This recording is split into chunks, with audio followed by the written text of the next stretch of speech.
Hey guys, Andrew McComb here and welcome to Outlier, where we celebrate difference to make a difference as we share inspiring stories of ordinary people doing extraordinary things with their businesses and or their lives outside their comfort zone.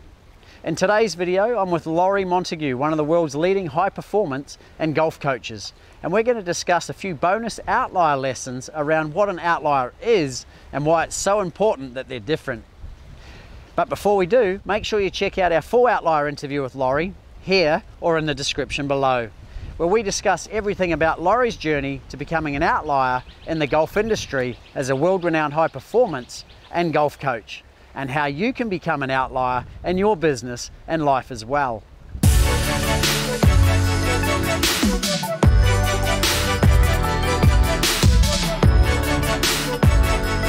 Lawrie, what is an outlier and what makes them different? Well, I think the second part of your question answers the first part of the question. They are different. Now, everyone's different. There are 8 billion people in the world. They're all different, but some people walk in a different way. Some people are walking in a different direction to where most people are going. So much of life is about systems. It's about structures, particularly at government level, and they have to do that, right? Because we've got to control a large population. Outliers tend to be people that just look at the world differently. Quite often they're looking for clues as to how to do things in a different way, to get somewhere by going a different way to get to that place. They march to the beat of their own drum. They're self-absorbed. They don't worry so much about what's going on around them. They don't follow other people's rules. They tend to create their own rules and follow their own rules. So what is potential, and how can outliers realise their potential faster and on a greater scale? Well, firstly, to understand that potential is unlimited. How can we even quantify or qualitatively measure potential? We cannot. We've got to assume that everybody has potential, immense potential, much more potential than they're currently accessing.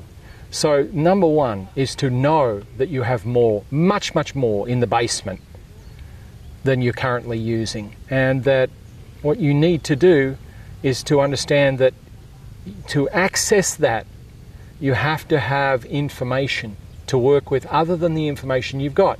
It's that classic thing of if you keep doing the same thing the same way, you keep getting the same result. It is so true, because human beings, by their very nature, are creatures of habit. They get into habit loops that do not break, and they get comfortable inside those loops. The great thing about, like, say, the logo of your Outlier is a perfect example of that. So many people are inside the circle, doing things inside, and the boundary is the comfort zone for them. The outlier is sitting on the outside of that. They're not, they don't like to be locked into things. They like to access more of the potential. They like expansive thinking. They like to think big and to think that it's possible to achieve big things in life. So they've got to think differently. Bill Gates called it big, hairy, audacious goals, right? BHAGs. That's kind of what we're talking about here. I mean, big, scary things that from the outset look like they could be incredibly intimidating to you, but then to go, but I have the potential to do amazing things. Now, maybe, just maybe, I'm going to have to recruit a few people. I'm going to need some help. Maybe I'm going to need some good advice to help me to expand my potential. That's what I think it is. And what's all this about adaptability? It seems to be a big trend, or trendy word these days. What's that all about? Well, there are a lot of trendy words these days. Grit and all of these sorts of things. Resilience. And they sell books, right? Yeah. I mean, they build whole talks and whole levels of content around a word. And of course, from a human being point of view, adaptability is the thing that you do every single day of your life. You adapt to your surroundings, you adapt to your conditions, and you should be changing or evolving with those conditions. Now, the difference with an outlier and adaptability is they push themselves to very uncomfortable places and adapt. So that's what makes them different. Instead of being in the comfort zone, they stretch themselves to a place where they're not very comfortable, and they do it over and over and over again. And what happens is the rubber band doesn't stretch back to where it was, it stays stretched. And then they stretch it a bit more, and it stays stretched. And they stretch it a bit more, and so where someone might only stretch their rubber band this far, they stretch it this far, and then they stretch it this far, and they stretch it this far. and they don't want to go back to where they were. They take some lessons from where they were, Andrew, but they stretch it about as far as it can be stretched. And all the way along, they're learning and adapting and growing because they have a growth mindset, not a fixed mindset. Well, I guess they also become uncomfortable with the comfortable, don't they? That's exactly right. Yeah, that's a nice play on words, mate. That you should make that into a book. I should turn that into a book. So how important is it to think differently to the mainstream when it comes to business and life? That's a great question, and here's a great answer for you. You have to think differently. You have no choice. There is no such thing as comfort. There is no such thing as security. You have to keep evolving, adapting and growing. So you, in a business sense, if you're going to do something, you can't be another bread maker. If the bread maker's down the road, you've got to bake a different type of bread, or you've got to do it in a different style. It doesn't matter what you do, you have to look for that uniqueness that might be centered around your personality type or the things that you really love in life. But the thing is, if you're going to be successful at it, you could be successful at it not from a monetary point of view, just from a satisfaction point of view, or it could be a monetary thing. Either way, you have to know a lot about what it is you're doing, and you have to have enough nous and enough determination to keep going when people are going to tell you that you shouldn't be doing it for whatever reason. You got to trust it. A lot of people are going to do that. You're going to say, I'm going to leave my job and the security of my job, and I'm going to go out and I'm going to create this new business. And and they're going to say, yeah, but. And they're going to say, what about your mortgage? What about this? What about that? What about, what are you going to do? You're going to go, well, you know what? I've factored in all of those things. I've got a plan in place, and I believe I can do it. I think that's what it's about. And that's stretching to uncomfortable places that is an absolute necessity and is necessary for you to grow as a human being. And is fulfillment the new currency, the new financial success in a way? No, because the thing is, there's no such thing as fulfillment. I mean, the man that I'm contracted to work with here is a billionaire, and he's now 80 years of age. And I've spent a great deal of time with him, and he's never comfortable, ever. He's always thinking great big thoughts, way out in the future. He's thinking about things when he's no longer here. And so he's got these great big thoughts, and he has to then rally a team of people around to see whether that's going to work or not. So there's no such thing as fulfillment. I know he would be very proud to look over, South Jakarta and look at all these wonderful buildings that he's developed over 30 years or so, but it's never over. Not whilst you have a heartbeat. Yeah. So fulfillment essentially is just a temporary comfort zone again. Fulfillment is just very temporary. It doesn't last. It's like laughing. It's like being happy. Don't go out of your way to try and live a life where you think you can be happy all the time, because it ain't going to happen. Stuff happens, shit happens. We know that. Yeah. You got to have the ability to work around stuff, work through it, work under it, work over it. Do whatever you have to do to keep moving forward. Yeah, sometimes you'll feel good, other times you won't. It's all cycles, right? That's what life's about. So fulfillment is definitely not a destination. Certainly not for me. That's for sure. It's not about fulfillment. I'm just looking for the next thing that I want to do, and do that to the best of my ability. And I have good days and bad days, and that's where it is. What sacrifices have you had to make in order to do what you do every day? The biggest sacrifice is not seeing my wife. In this trip that you come up to see me, I'm 2 months away from seeing her. I would love to be with her. So you haven't seen her for 2 months? Or I haven't seen her for 2 months on this trip. And so that's the biggest sacrifice for me. Nothing else is a sacrifice. Working harder, working longer, I don't have any problem with any of those things. But, to be away from my wife as much as I'm away. We've been together 30 years, and we've done this many times over the years, where I've gone and pursued some goal, and she's been an amazing person and supported me the whole way. Still does, but it's tough on us. So for the outliers that are out there who are afraid of the sacrifices they're going to have to make to get where they want to go, what would you say? Unless you can do it with your partner, there are sacrifices that have to be made at a relationship level.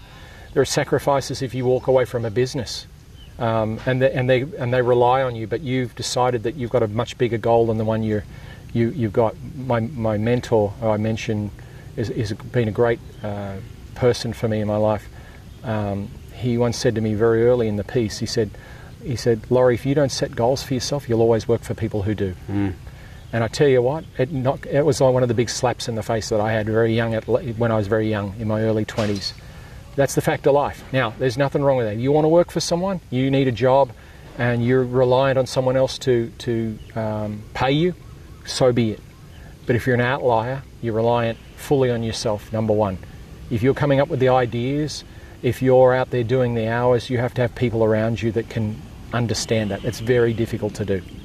How hard is it to stay true to yourself when things get tough? Because I know a lot of people want to bail out, right?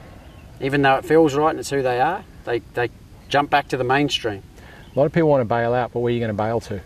Things are changing all the time. So, you know, even levels of education. Like a good example is someone leaving university and saying, to hell with the books now. I don't want to read any more books. I don't know anything.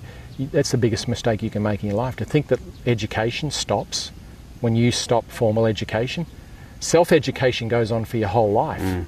So if you stop reading the books, you don't become valuable anymore. You can't provide the marketplace with the level of value that it needs to get, and mind you, that level that you're offering has got to keep changing.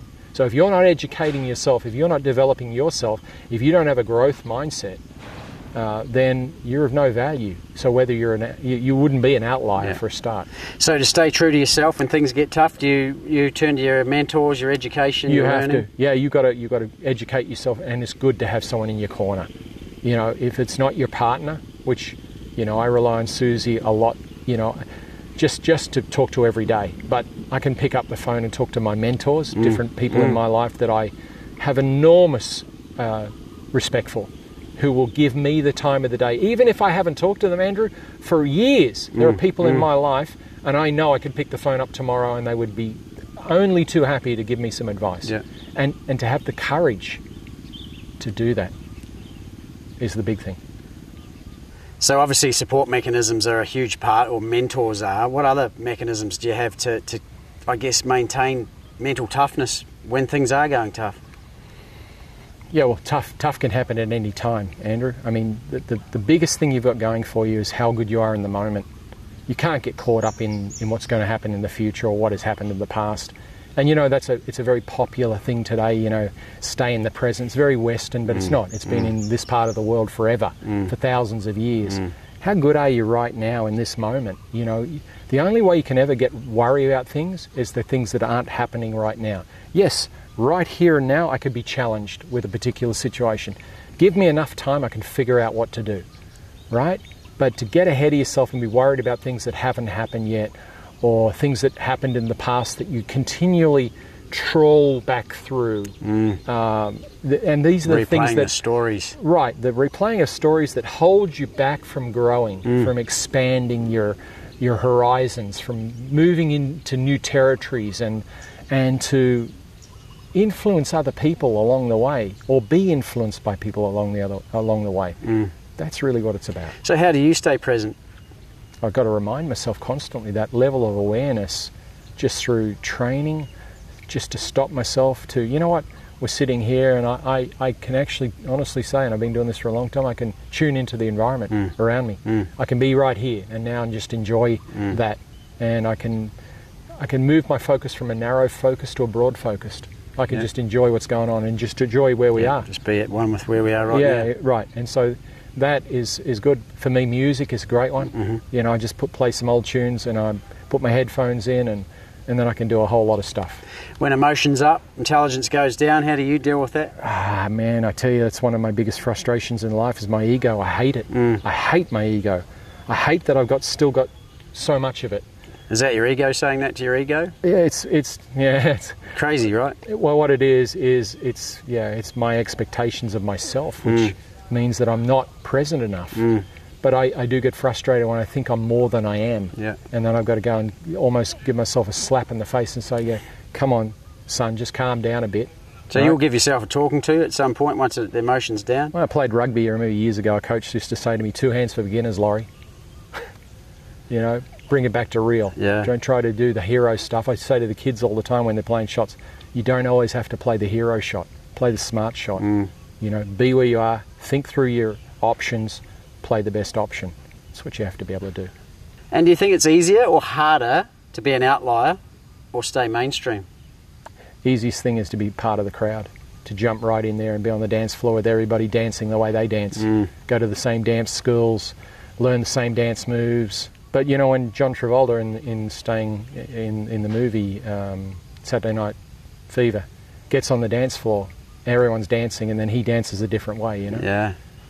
Can you be that guy where everybody goes to the side and you don't care, you're in your own zone? Can you be that, you know, can you be that person? Dance your own way? Because that's really what it gets down to. Can you be that person? Or do you want to be like everybody else? Nothing wrong with that. If you want to believe that you're like everybody else and you like to be with the crowds, and so be it. Good for you. And maybe you'll be like that your whole life. And maybe you won't be. And why do you think people are afraid to stand out? I think there's a lot of it's conditioning from the moment you go to school. Everything is dictated you in a very certain type of way.